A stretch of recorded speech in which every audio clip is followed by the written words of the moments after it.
Sa mundo ng showbiz, pinalaga ng aktres na si AJ Raval ang isang basher sa social media. Ang matapang na sagot ni AJ sa netizen na humiling na maaksidente ang kanyang anak sa showbiz report na ito.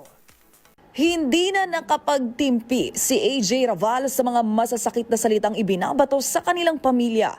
Sa pagkakataon kasing ito, isang netizen ang nagbitaw ng masamang hiling na maaksidente raw sana ang anak ng aktres.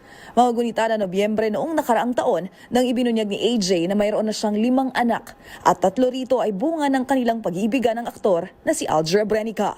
Buwelta ni AJ bilang isang ina, tungkulin niyang ipagtanggol ang anak.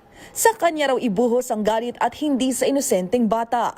Dito, muli ring iginiit ng aktres na hindi siya ang dahilan ng hiwalayan ng dating mag-asawang Aldra Brenica at Kylie Padilla.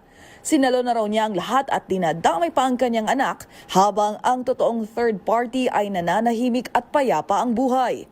Ilang netizens naman ang kumampi kay AJ, humiling na huwag idamay ang bata at pinayuhan pa itong ibunyag na lang din daw kung sinong babaeng tinutukoy upang hindi na ito mabash sa bagay na hindi naman niya ginawa. Kung matatandaan, matapos ang naging revelasyon ni AJ noon, hiling ni Kylie Padilla na sana'y matapos na raw ang drama dahil masaya na raw sila sa kani-kanilang buhay at ang importante ay masaya at magkakasundo ang kanilang mga anak.